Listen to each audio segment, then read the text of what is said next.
عزیز بھائیوں اور بہنوں، تاریخ محض قصے کہانیاں نہیں بلکہ سبق اور عبرت ہے۔ آج ہم ایک ایسی جنگ کا ذکر کریں گے جس نے مسلم دنیا کی تاریخ کا دھارا بدل دیا۔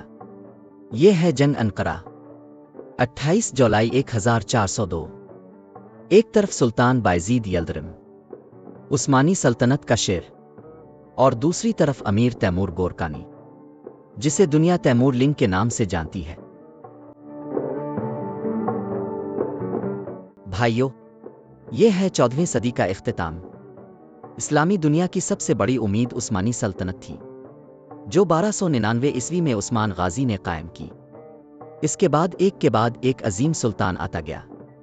سلطان مراد اول کی شہادت کے بعد 1389 عیسوی میں تخت پر بیٹھا اس کا بیٹا سلطان بایزید۔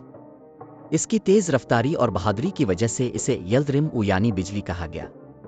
یورپ کے بڑے بڑے بادشاہ اس سے کانپتے تھے۔ مشہور مورخ ابن خلدون لکھتے ہیں، بایزید کی تلوار نے بلقان کی عیسائی دنیا پر ایسی دھاک بٹھائی کہ یورپ کے دربار خوف کے سائے میں جی رہے تھے۔ 1396 میں نیکوپولس کی جنگ لڑی گئی۔ پاپائے روم کی سرپرستی میں ہنگری، فرانس اور جرمنی کے شہزادے جمع ہوئے۔ یہ ایک عظیم صلیبی اتحاد تھا، لیکن بایزید نے سب کو عبرتناک شکست دی۔ یہ وہی بایزید تھا جس نے قسطنطنیہ کو گھیر کر یورپ کو ہلا دیا۔ یونانی مورخ لکھتا ہے، اگر تیمور نہ آتا تو شاید بایزید اسی وقت قسطنطنیہ فتح کر لیتا۔ اب دوسری طرف آئیے۔ 9 اپریل 1336 عیسوی کو، مطابق 736 ہجری، سمرقند کے قریب کش میں ایک بچہ پیدا ہوا۔ اس کا نام رکھا گیا تیمور۔ بچپن ہی سے وہ جنگجو تھا، لیکن ایک جھڑپ میں زخمی ہو گیا اور ساری زندگی کے لیے لنگڑا ہو گیا۔ اسی لیے اسے تیمور لنگ کہا گیا۔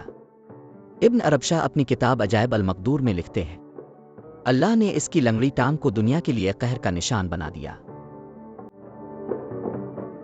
بھائیو، تیمور صرف تلوار کا بادشاہ نہیں تھا بلکہ دماغ کا بھی حکمران تھا۔ اس نے خراسان، ماوراء النہر، افغانستان، ایران اور آذربائیجان کو اپنے زیر نگین کیا، سمرقند کو دارالحکومت بنایا اور عالی شان عمارتیں کھڑی کیں۔ مورخ شرف الدین علی زد اپنی کتاب ظفرنامہ میں لکھتے ہیں، تیمور کی سب سے بڑی قوت اس کا جنگی دماغ تھا۔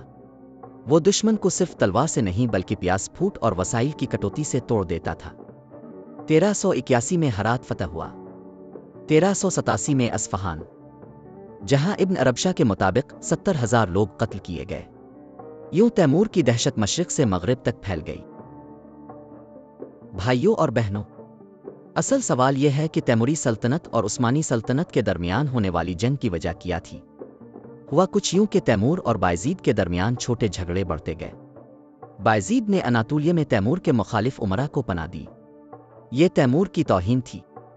تیمور نے پیغام بھیجا، میرے دشمنوں کو پناہ مت دو اور میرے علاقوں میں مداخلت مت کرو۔ بایزید نے غرور سے جواب دیا، میں عثمانیوں کا سلطان ہوں، میرے آگے کوئی نہیں رک سکتا۔ ابن عربشاہ لکھتے ہیں، یہ غرور ہی دونوں سلطنتوں کے ٹکرانے کا سبب بنا۔ 28 جولائی 1402 عیسوی، مقام انقرہ، موسم سخت گرمی، زمین پیاس اور دھوپ سے جل رہی تھی۔ بایزید کا لشکر تقریباً 1 لاکھ سپاہی، تیمور کا لشکر 1.5 لاکھ کے قریب، بیشتر اقوام کے جنگجو، انتہائی منظم۔ حافظ ابرو لکھتے ہیں، وہ دن تھا جب زمین گھوڑوں کی ٹاپوں سے لرز رہی تھی اور فضا تکبیر سے گونج رہی تھی۔ شروع میں عثمانی فوج نے بہادری دکھائی، بایزید نے بجلی کی رفتار سے حملہ کیا، لیکن تیمور نے پانی کے ذخائر پر قبضہ کر کے عثمانیوں کو پیاس سے بے حال کر دیا۔ پھر عثمانی لشکر میں شامل تاتاری قبائل کو اپنی طرف ملا لیا۔ ابن عربشاہ کے مطابق تیمور نے دل جیتنے کی نہیں دل توڑنے کی جنگ لڑی۔ آخرکار بایزید قید ہو گیا۔ یورپی مورخین لکھتے ہیں کہ اسے لوہے کے پنجرے میں رکھا گیا۔ اسلامی مورخین میں اختلاف ہے، بعض کے نزدیک قید نرم تھی مگر کربناک۔ 1303 عیسوی میں قید ہی میں سلطان بایزید کا انتقال ہو گیا۔ اس شکست کے بعد عثمانی سلطنت تقسیم ہو گئی۔ بایزید کے بیٹے آپس میں لڑنے لگے۔ اس دور کو فترت کہا جاتا ہے، یعنی انٹر ریگنم، 1402 سے 1413 تک۔